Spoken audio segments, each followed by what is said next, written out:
And so I'm Tim Van Norman, the instructional technologist here at Irvine Valley College. And today we're going to go over some new tools for engaging students, new tools having to do with Canvas for other tools as well. So basically, I do this every flex week, and I go back about 18 to 24 months because while I might have talked about a tool, you might not have heard me as I've talked about it, or you might have missed that presentation or something like that.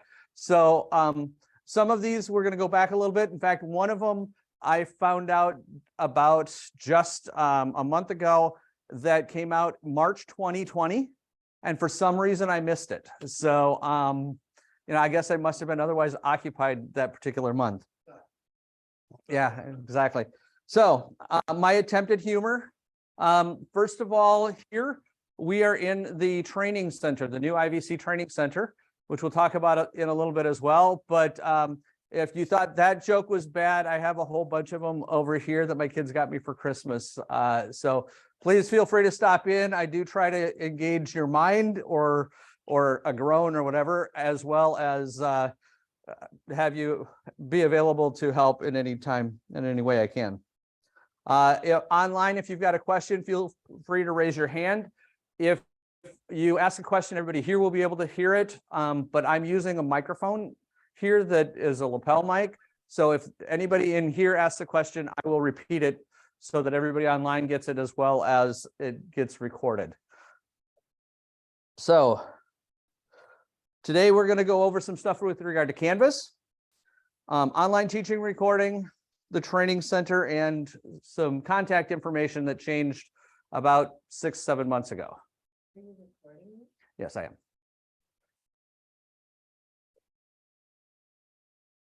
So first of all, Canvas, we are on a new instance. What does that mean?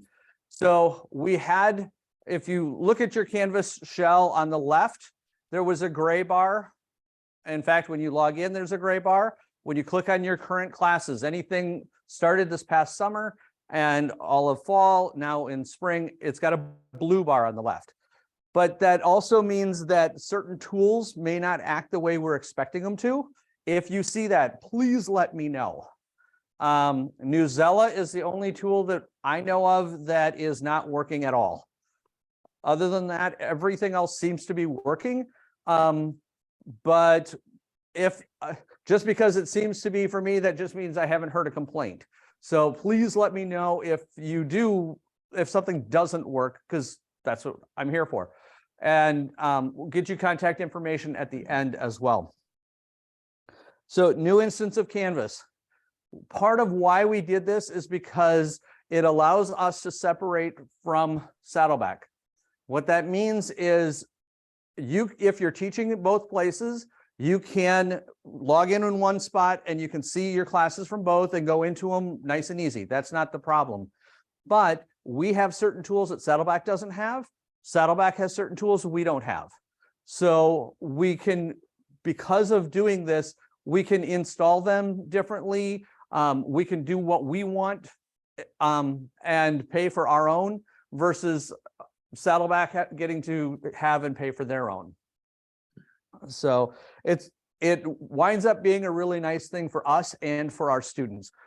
If you remember back a year ago, if you used Proctorio, for instance, if a student logged in from Saddleback, then they got an error message, basically that Proctorio would say, you as the teacher set up Proctorio wrong. There's only one way to do it. So there is no way you can. Now that never, ever happens for that reason. It happens for other reasons. And those other reasons are the same reasons we've always had. They need to reinstall it, or they're trying to use Safari or something like that. But we haven't gotten rid of all issues, but we have started to eliminate some of those other issues. Next one I want to remind is we've had it for a while, but there's constantly updated updates and stuff like that, and that's Design Plus. So if you want to take your class and take it from the canvas boring white and start putting some color in it, have it be consistent and look very similar throughout your class, branding, that type of thing, Design Plus is a great way to do it. Part of that is a multi-tool. Multi-tool allows you to create modules and organize your modules all in one screen. So you can actually drag and drop and then hit to save it, and it will reorganize your current modules as well. You can take your current class and upgrade it, or you're starting a brand new class. It's a really great way to do that. Do understand that it's a tool that I call a time suck. You can spend days, not just hours, days doing something, delete the whole thing on purpose. You delete it, not it delete it, but you delete it to start over because you realized, oh, if I just spelled it differently here, or if I called it module instead of week, or if I, something like that. So understand that it's a great tool. I love the tool, but I've spent way too much time in the tool and just deleted stuff myself. Padlet. Padlet is a neat system that we've got.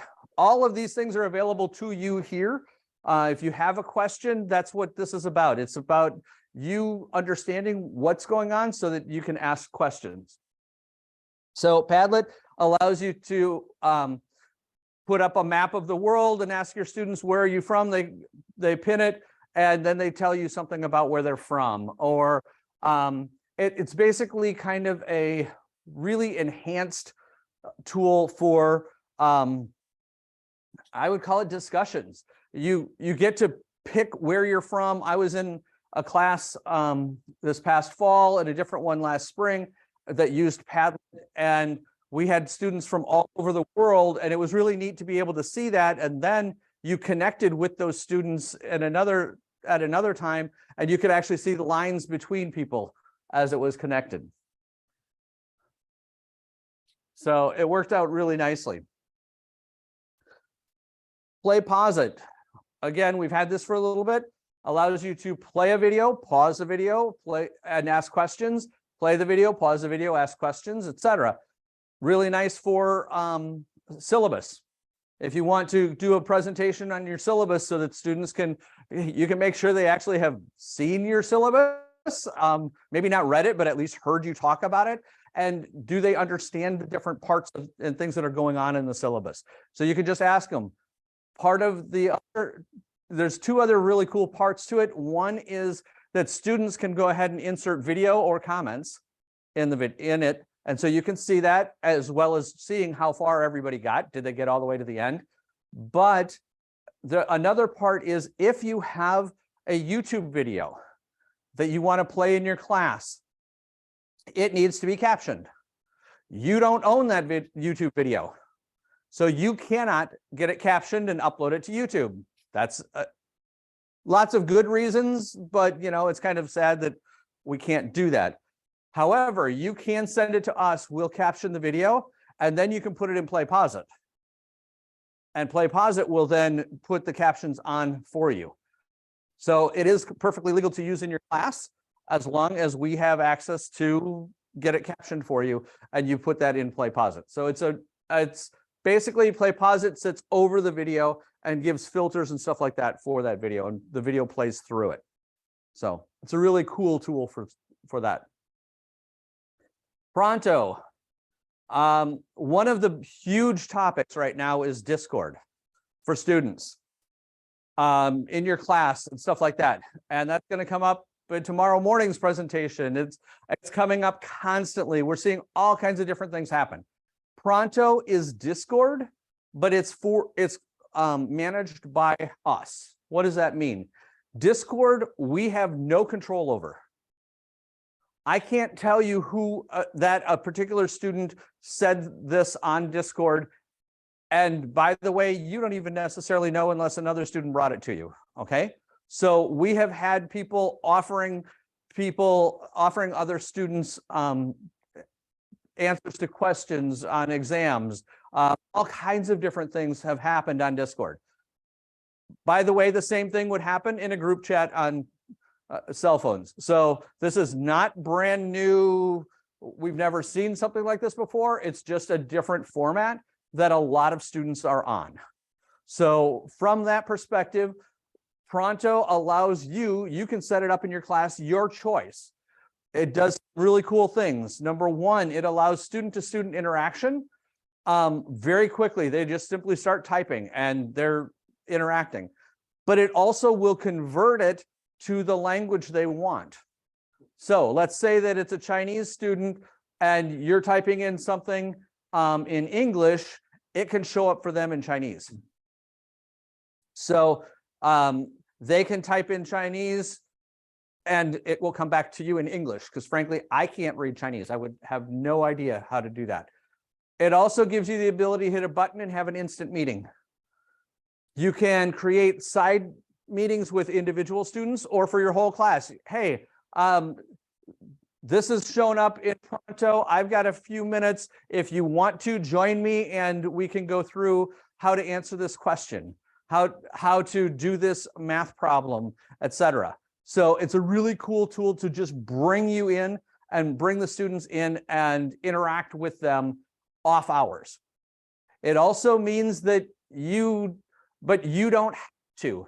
So this is a great tool for students to interact with each other, but you can also see what's going on, make sure that the questions were answered properly.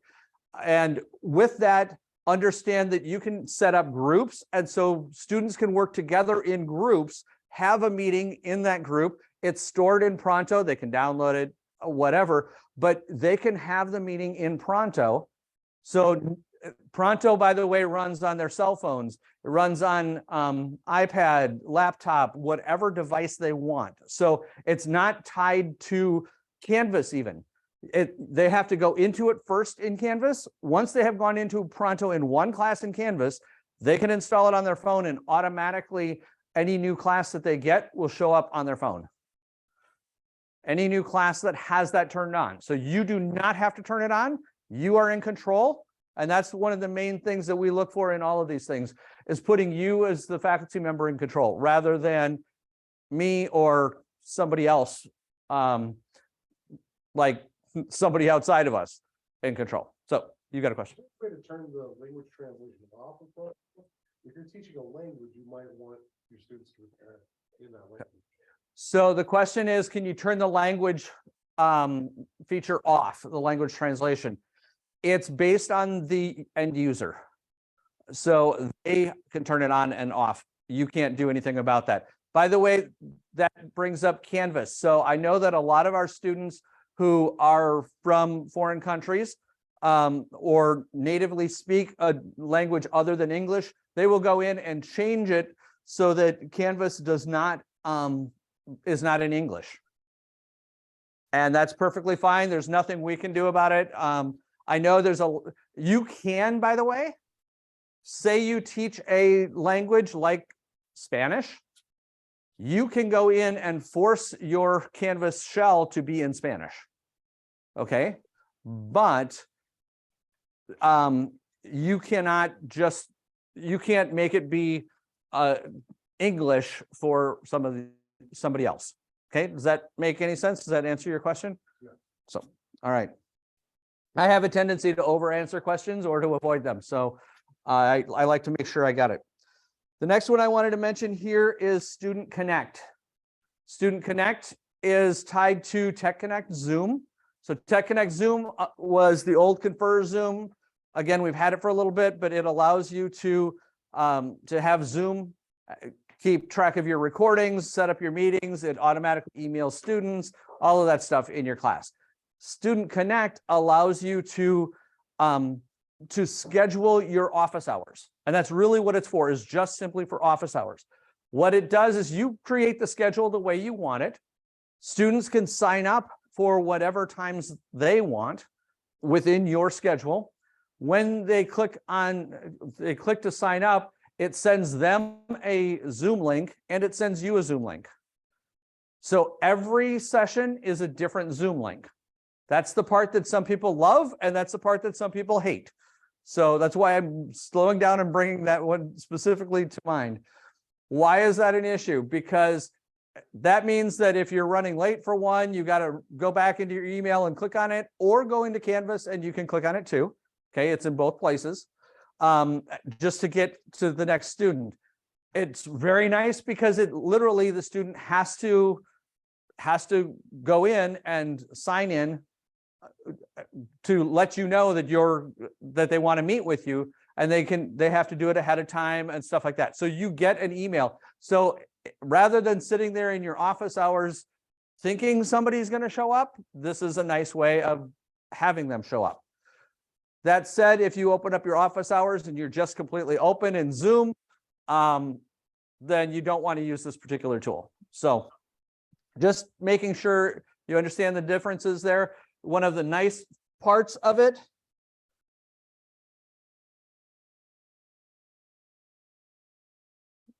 and I apologize, I'm going to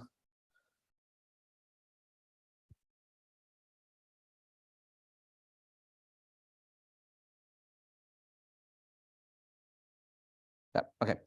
Just checking on the chat, make sure I had followed it. Thanks, John. I know you've used Pronto quite a bit, and thanks for picking up those answers for me. But so Student Connect allows you to make sure that each student is in their own meeting, but it also means that it's more difficult for getting multiple people together. So it's a nice tool. And as I said, it works together with TechConnect Zoom. Wireless math type. So if you're using math formulas and stuff like that in your class, let me put it this way. Try to, on a keyboard, type in the square root of 9 divided by 3. The answer should wind up being 1. But if you're typing that on your keyboard, there's a whole language you have to learn in order to do it. Wireless math type is designed to help you do that. We've purchased it so that it's available in Microsoft Office, and I believe in Google Docs, so that you can literally copy and create it there and copy and paste. Something that the math department, certain people in the math department at least, really like this particular tool. We're paying for it themselves, so hey, if we need a tool, we'll try to get it here. The last two, you see, they're out of order alphabetically. That's because these are the newer ones. Back in August, we turned on a tool called class.com. It shows up in your Canvas as class for Zoom. So this basically is an add-on to Zoom. It is not Zoom. It is not its own product. It's an add-on to Zoom. Zoom allowed that to happen approximately August, I think it was, of 2021 is when Zoom first allowed that to happen. And they were starting to do some stuff before that, but that's when it really took off. But basically, it would allow this meeting that we're having here, it would give you different tools as the participants and me different tools to work with this particular meeting. So if you see my office hours, they're all set up in class. There's really neat things. Some of the big things that I like are breakout rooms. If you ever use breakout rooms, you can break people out into the rooms, then you can give them different content in each room so that they can look at a particular article, work on a particular Google Doc together, things like that. You can push that out into the different rooms. Another part to it is you set it up once in your class, and you can load documents, you can load websites, you can load different things in, and then just push them out in your class. When you push it out, it forces everybody to go to that particular document, to that particular website, whatever that is, and see it. Now they can pop onto something else, but at least it forces everybody on there. At the same time, you can tell if somebody's clicking on something else, like playing a video game while watching you, because it has little googly eyes that come up beside the person's name if they're clicked on something else, if they're doing something else. Now, if you've told them to, great. If you have not told them to, maybe they're not paying attention. So it's a really cool feature that way. Just one second, David. And so breakout rooms is a really nice part. It allows you to control and see what's going on in your room. This is the tool that I was mentioning earlier that allows the student, you as the teacher can make the determination. They call it the teacher role. So that's why I keep calling it teacher. I know faculty, but as the teacher in that, you have the determination as to, do you want if they turn their camera on, they always have the option of not having their camera on. But if they turn their camera on, do you want them to have the option of sharing it with everybody or only sharing it with you?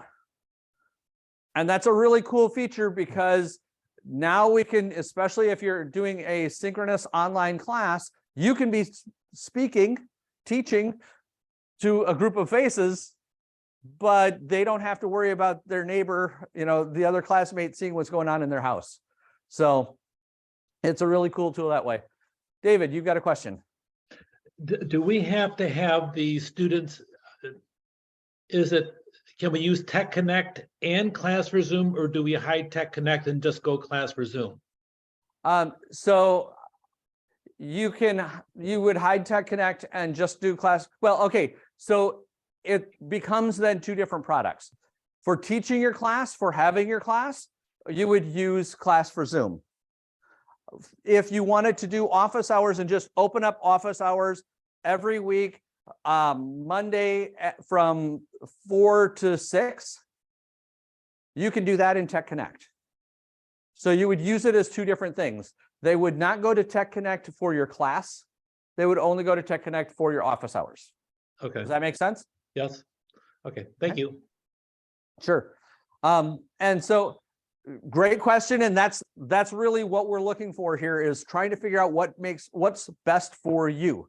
We have other tools like ConnexEd that we're using for office hours as well. But again, what works right for you, for your class and the way you're teaching. By the way, the downside to Tech Connect is that Tech Connect or Zoom itself is only for the one class when it's in Tech Connect. It's not for all of your classes. Student Connect is for all of your classes. You can have the same office hours for all of your classes. So it's kind of weird the way some of these things work. When you have questions and stuff, please let us know, and we'd be happy to walk through the right solution for you. The last one here is Student Hub. We turned this on again about a year ago, I think it was, and might have been a little bit longer. So this is designed for your students. It is in every instance of Canvas, or every one of your Canvases. On the left at the bottom is a little button right above Pronto, sometimes covered up by the read speaker icon that looks like a play button on a tape recorder, for those of us old enough to know that, on a VCR or something like that, the play button. Anyway, so Student Hub allows your students to go in and see, just find resources here on campus. It's maintained by the library, and they've gone through websites, they've gone through all kinds of stuff here on campus. They don't answer the question, they try to get the student to the answer, to the people who do have the answer. That way, when things change, hopefully it's just a website link change, but the main part stays the same. So encourage your students to take a look there, to go there for all kinds of things. Laptop loan, we're still doing that program. There's lots of different things that are there that just are a click away, and the students are in Canvas anyway. So encourage them to use that.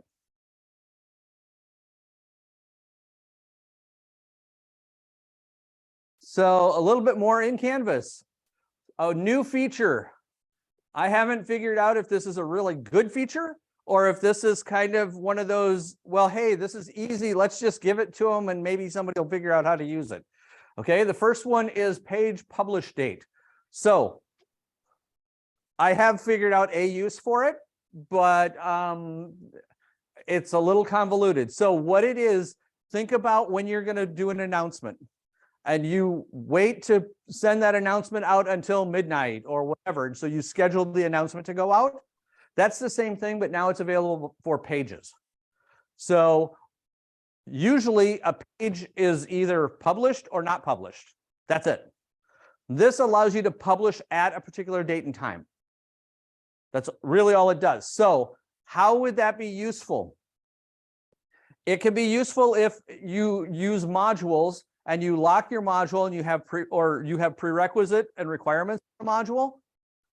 And one of the requirements is that the student views this page. You can have that requirement, or you can have that page not published. They can't view it until that date and time. So it can force students to do things in a specific order. This publish at is not based on section nor student. So you can't publish for some students and not for others. This is a single publish of that page. So that's brand new, came out in like December. And like I said, I haven't figured out if this is a really good thing or just a simple, hey, all we have to do is add this and it could be cool. So Canvas put that in there. Something that I missed back in March of 2020 is the syllabus show course summary option. So in syllabus in Canvas, at the top, you can paste your syllabus, you can put a document or something like that. Right below it is a checkbox, show course summary. So below that is where all of your assignments show up in order and stuff like that, with by date, and you get, the students can literally click on the assignment and go right into the assignment from there. You can uncheck that box and then it will just have your syllabus. It will not have the course schedule underneath it. So why is that important? If you publish your whole course schedule and you got all your assignments done ahead of time, or at least significantly ahead of the students, you might want to have that so that they can see it. On the other hand, if you're publishing your assignments a week before they're due, or a week before you're giving it to them or something like that, maybe you don't want to give them the whole schedule. That schedule is going to constantly change. Or if you're changing things, the course schedule, the course summary there shows up. It's available. It was available all the time. Now it's only available if that box is checked to show it. So I'm seeing more people think about, as I've talked to people about it, I can see both sides. Yes, I definitely want to have it for the students. I love that idea. But if I'm working, this is a brand new class, I'm making changes to the class. Maybe you're the type of teacher who every class is a little bit different. And so you're constantly working to massage your class and make it better. Maybe you don't want to then show every single thing on that summary. All right. But that's completely up to you, how you teach your class, but it's really nice to know that that's actually now an option. I know some people used to not publish the syllabus for exactly this reason, is that they didn't want that schedule to show up. So, Rupa. So I have a question. So the way I used to do it is I would hide that syllabus button because I didn't want on my list of assignments, and I would put the syllabus button in a module called, getting started. So if I do this and I don't show the assignments, is there an easy way to put my Word document syllabus in this syllabus section? So, oh yeah. So the question is, if you do not want the course summary to show up, is there an easy way of putting the Word document, the PDF, the whatever it is, in the description above it without copying and pasting? Because as we know, copy and paste is going to completely wreck the formatting and all that. Absolutely. So it is a dialog box. So in there, you can literally put the document, a link to the document. When you put the link to the document, you can have it open. If it's a document in Canvas, you can have it open in line. So it'll open for them and then they can scroll up and down in it, or not have it open and it's just a link that they can click on and download or preview or something like that. So above this, above the show course summary is still the dialog box that was there before.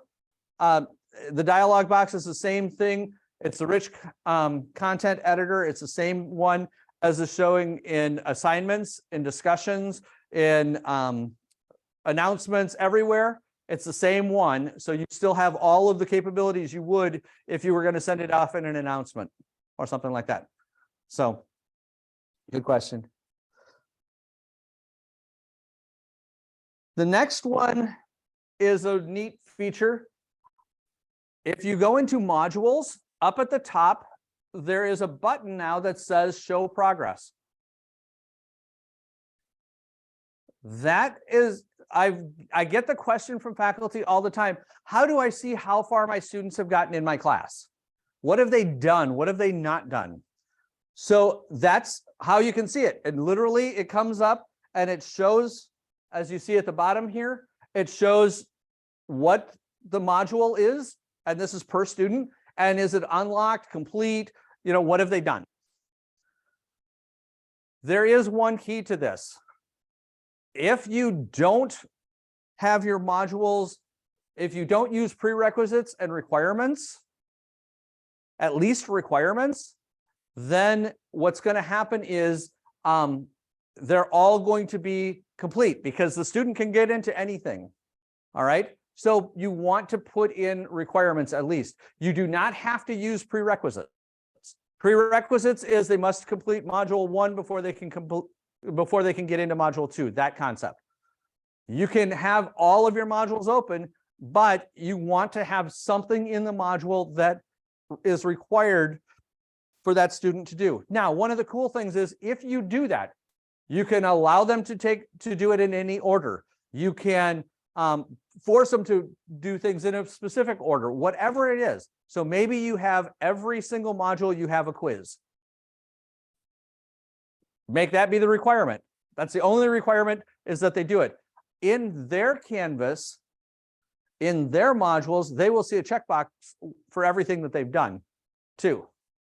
So every requirement that they have met. So you can force them, that's the minimum that they have to do. They do everything else as well, but you can do that. And if you do that, then this show progress will show up and allow you to see, oh, this student's completed the first 2 modules. They haven't done the 3rd module yet. So Rupa, you've got a question. How would I see and progress in the module? Progress inside the module? Yeah, for a specific student. This gives you a little bit of that information. So the question is, how do you see within the module how far they have gotten? So that goes back to the requirements. The more requirements you put in, the better. This doesn't get too detailed. I don't know that you can actually see within the module from this, but. Like for example, I had this a couple semesters ago where a student was saying, well, I can't go to module 2. Module 2 is not open. And I said, well, you didn't finish module 1. And they said, yeah, I did. And I was like, okay, I have no proof to show him that he actually did it. Okay, so the question basically is, when a student tells you, if you are using prerequisites and requirements, if a student tells you, well, yes, I did complete module 1, but module 2 isn't open, how can you prove it? How can you tell them what they need to do to get through that step? Unfortunately, right now, the best way is to contact us. We can impersonate the student and give you a screenshot. Is the best way that I know of right now. I'm hoping that this will start progressing in that direction, but and it happens every semester. Get 1 or 2 people at least who the student is claiming that, you know, I'm holding them back, and it's like, yeah, but you didn't pass this test with a 85% or whatever it is that is that requirement to get through. And we can impersonate the student and let you know exactly what's going on there. So, okay. Tim, can I ask you a couple questions? Absolutely, John. This is John, yeah. So just to clarify, if you put in just a requirement, not a prerequisite, requirements, it will show the completion status And if it's just a requirement, it doesn't disallow them from moving to the next module. Is that correct? All right. So, but it'll automatically show if they've completed or not completed if you put in those requirements. Correct. Okay. And then another silly question. I'm looking at my course that I have not published yet, and I'm looking at the progress, and I'm seeing students that have already complete. It has a check mark complete for some of the modules. That's Why because would you don't that have be? any requirements yet. Because I don't have requirements for those. Yep. Got it. Okay. But- Okay. That's that weird part I was talking Got about, it. where if you don't have a requirement, then the student has access to it. They've done it. They haven't done anything, and you haven't even published the class yet. As I Right. said. So that is the weird part of this particular tool, is the student hasn't even had a chance to log into your class, but that's because it needs to have that requirement. And once you put that in, it works really well. Okay. All right. And then another quick question back to the syllabus. Yes. The syllabus summary only shows assignments that you have. Is that correct? Anything that you have placed on their to-do. So assignments, which includes quizzes, discussions, assignments, yes. But So- there's also a spot where you can put a page and make the page be a to-do for a particular date. And so it can do that too.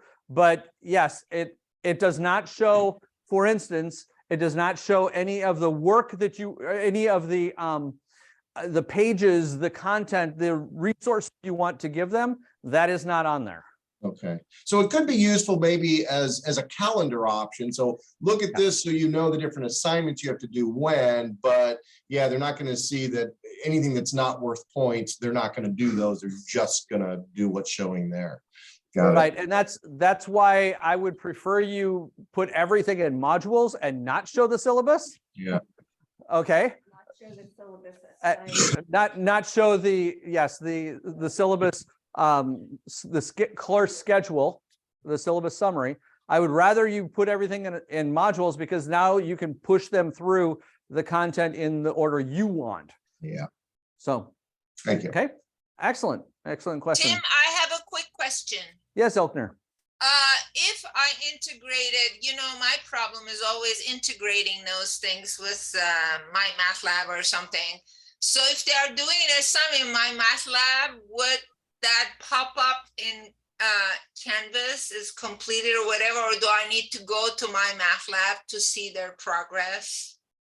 So two different answers to what you're asking. In the course syllabus that we were talking about, my math lab will show up based on the due date for that assignment. Okay.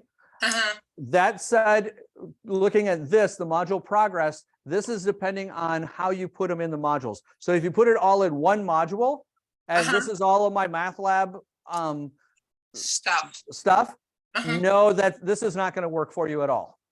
Okay. If you break your modules into weeks or chapters or something like that, that's where this works best.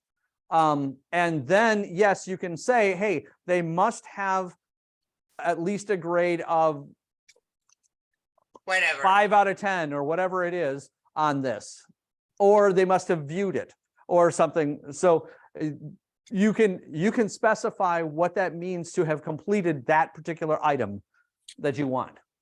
Does that make sense? Yeah. Okay, So I'm not going to change it this semester, but next semester. that works.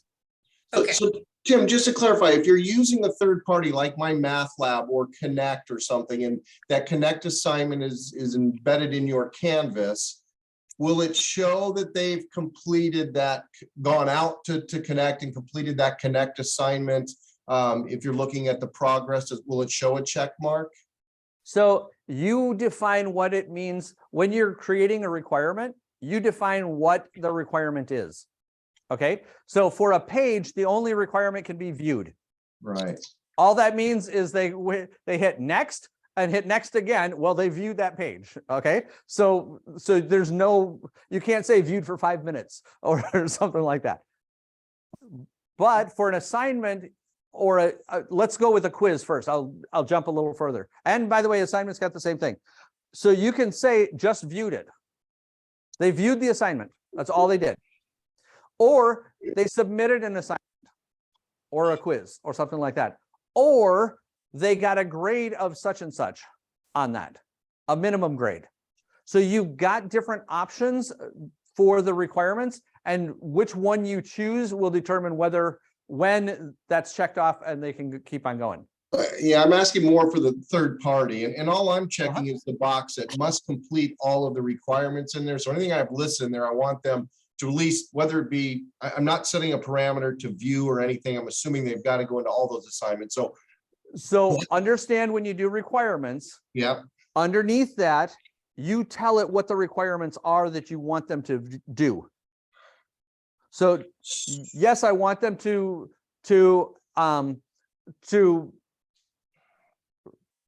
fulfill some requirements to do this, but you only have to have one requirement in your class, in your module. So if every single module, you have an overview page. Okay. yeah. You can literally have that be the requirement. Now, the overview page doesn't have anything to do with everything else under it. They view that overview page. They've now met the requirement for that module. On the other hand, for me, a lot of times I want to look at it as they've passed the last quiz or they've submitted the assignment. And it might be different for each module, but there's whatever that last thing is that I want them to do, that's what I would put as a requirement and say they must have submitted or they must have done whatever my minimum thing is there. Now you can have other requirements too, but does that make any sense what I just said? Kind of, sort of, but I guess I'm doing something. I'm just clicking the box at the top that says students must complete all of these requirements. Right. And then down the bottom, I think if you want to select the individual assignments, view this one, complete this one, but I'm not checking any of those. I'm only checking that they have to complete all of the requirements. But you haven't told it what requirements there are. You have to tell it, you have to hit plus requirement and add a requirement. Otherwise that box doesn't do anything. Are you serious? Holy cow. Because it doesn't know what you're requiring. Oh, so I have to go into each thing that I have in there. Each module. Yeah, and then go into each item that I have in the module and tell it what I want it to do. Well, you're not going into, it's literally just a list. Yeah, yeah, And this is why I'm saying you can pick one thing yeah. or you can pick each thing individually. It will give it to you in the order you have it in your module. Right. So when you hit plus and say something, then you can go to the next one. So that's why pick a quiz at the end. Pick just one or two things that are the requirements. Or you can pick them all. And this is something to do once, and then the next semester it's basically done for you typically. Okay. Change edition. So Well, and that happens when you're using Publisher, that it can come outside of that. So yeah. Tim, so I need to put every single assignment in a different module for this No. work. No, Ilkner, when the time comes, we'll talk about it. Okay. Okay, So so I'm not I want to gonna keep change on going things. here because I just realized I've got about 10 minutes. Oh, okay, um, all right. So, all right. But yes, definitely this is what it's about.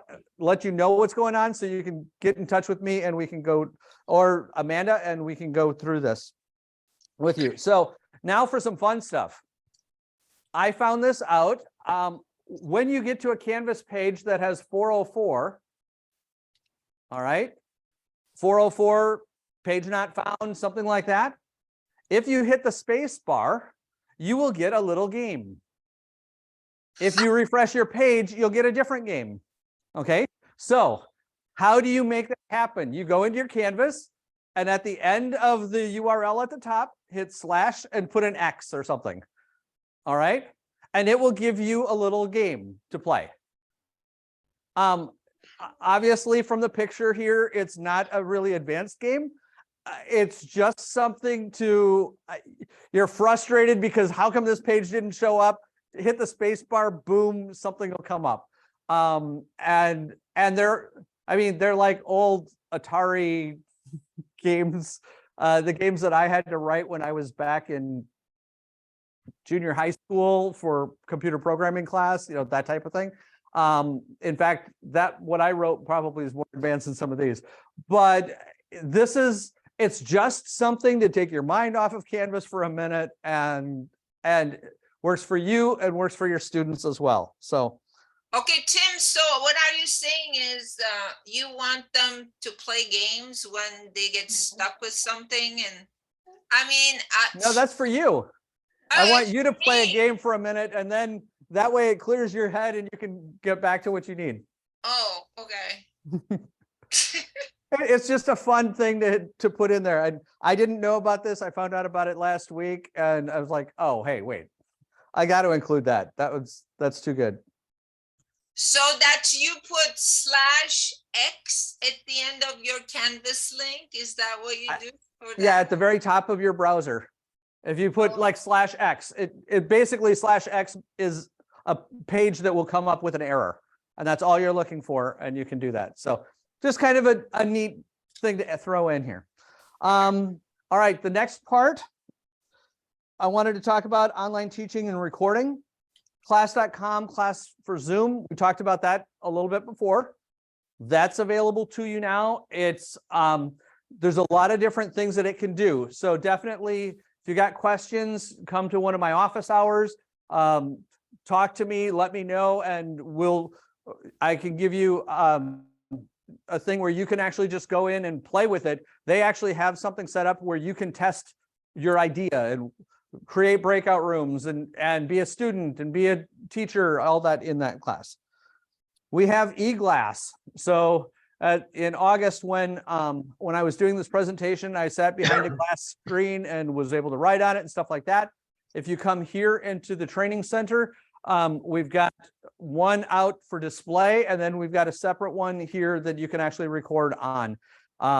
It's something, it takes up a little bit of space, but it allows you, instead of turning around to write on a whiteboard, you're writing in front of you. You can adjust the lighting so that you can see it and not see it. Works really well if you're drawing something. It works really well if you would use a whiteboard. It does not work very well if you're going to be trying to type things and shows people how to use a keyboard. So IORAD is a really neat tool that allows you to do short training videos, convert them to PDF if you want, stuff like that. And it's just short training videos, minute, 2 minutes, 15 seconds, you know, and I would say 2 minutes is a really long IORAD video. So it's just, how do I log into Canvas? Click, click, click. And it will turn that into just a snippet that you can send to your class. Screencast-O-Matic we've had for a couple of years. If you would like a license, we pay for a site license for us. So basically just let us know and we can get you the instructions. You go to screencast-o-matic.com/download, download it, install it on your computer. When you run it, it says, what kind of license do you have? You say team and type in Irvine Valley College, all one word, and it'll work for you. Every month or so, it'll ask you again, and you say team, and you type in Irvine Valley College. And we've done this since the beginning of COVID, and we're going to continue to do it. The cost is very little for us. It allows you to edit videos, record videos, all kinds of stuff. It's a really neat package that way. Tim, can I come in tomorrow morning? When I canceled my private account, I cannot do what you're saying to do. Yes, you and I can talk about Okay, that are after. you I gonna be saw what there was at going on. 8 o'clock in the morning? Or not? I have a presentation tomorrow morning. I don't remember what time. I don't remember if it's 8 or 9, but yes, we can definitely talk then. Okay, I'll be there. So, Thanks. all right, training center, this room right here, A322, 28 computers. You can, you don't have to bring your own laptop. Rupa did, but we have 28 computers in here. We've got the extra space that I was talking about, where the people that are in here can actually see you guys that are online. They can hear you. I have it set up to where I'm using a different microphone than the one that is on the computer, simply because I want you to be able to hear me much more clearly than the microphone we've got hooked up to the computer right now. But we can, this is flexible space. If you've got faculty that you want to train on something If you want to just come in and work on something and have me, when I'm out of a meeting, stop by and help you on something, or you just need quiet workspace. We have people come in to do Zoom meetings because their office mate is there too, meeting with students, whatever it is. This space is for staff, faculty, any employees to come in and utilize, get training, whatever you need, it's available here. So you can schedule the training, especially if you're going to have several people. It's better to schedule it, and you can schedule the space. You can schedule training by sending an email to IVC faculty support, and the space itself, if you use Outlook, you can just simply add a location of IVC A322, and it will add this and schedule it for you automatically. I just have to say yes. That's all I have to do. Excuse me, Tim, a quick question about Screencast-O-Matic. Yes. When it says I have a team plan, it says access URL. Yes, the access So- URL is Irvine Valley College. Oh, okay. It's just, okay, thank you. And no space. Okay. Yep. Contact information. So we started this in August of last year. We have this IVC faculty support at ivc.edu, and thank you to those who are using it. It is working out really nicely for us. It means that a couple of different people can answer your emails and your phone calls and stuff like that, rather than just waiting for me, because it takes so long for me to get back to everybody. So we've got a couple people who are working on it, and Amanda Turner specifically is one of the main other ones, and myself, and we're just trying to, how can we provide better support, quicker support, and stuff like that. So please keep on using it. Please use it. You'll see that at the bottom of my signature as well. So in Ivanti, we've got the ability to add instructors and combine course shells and all that stuff. You just fill out a form and we've got it. You can also email that same IVC faculty support. We'll handle a lot of those things directly too. So the next one is brand new, literally December. I got permission to create a YouTube channel. It's at IVC Instructional Tools. So you can go ahead and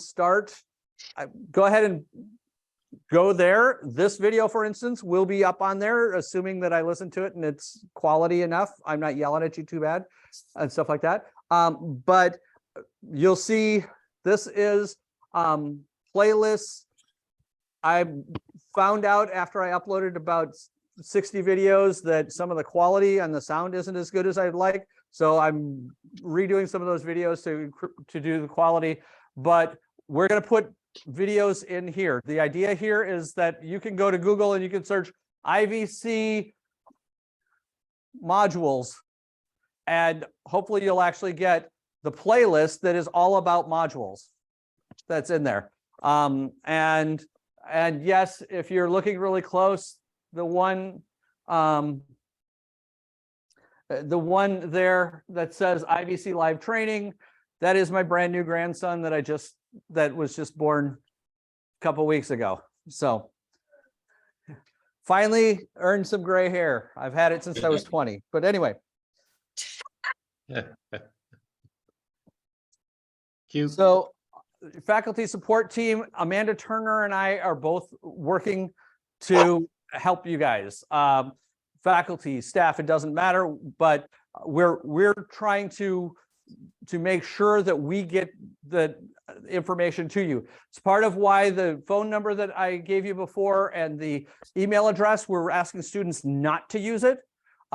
If students are having problems, have them call the 5696 number, or if they really need to get a hold of one of us, give it to us directly, have them call us directly rather than that number. And the reason is because we want it to be for faculty. We know if that phone call rings, it's one of you guys. We're going to answer that because of that. So the difference working with one student versus working with a faculty member who's dealing with 500 students. All right. And so there's a little difference. In the end, we always want to solve the problem for the student. But if I have 20 calls about Proctorio, I'd rather take one from the faculty member and solve it. And I've just eliminated 20 calls for you and for me. So John, you've got a question? Yeah, just real quick, I made a comment to Amanda yesterday. I don't know how many calls you get on the faculty support or even the regular tech support, but it would be really cool, and this is probably a little more convoluted, but to be able to do like, to go on hold. So rather than leaving a message and going to voicemail, could you go into a queue that says, hey, it's going to be 5 minutes and we pick up, we could choose to wait because we really got to get this answered rather than leaving a voicemail. Something, bigger picture down the road, but I think that would be really cool for a customer support line. So we've thought of that. Part of why I haven't wanted to do that, first of all, this is brand new, so we haven't gotten into all the details. But when you leave a message, it immediately shows up in my teams and in Amanda's teams.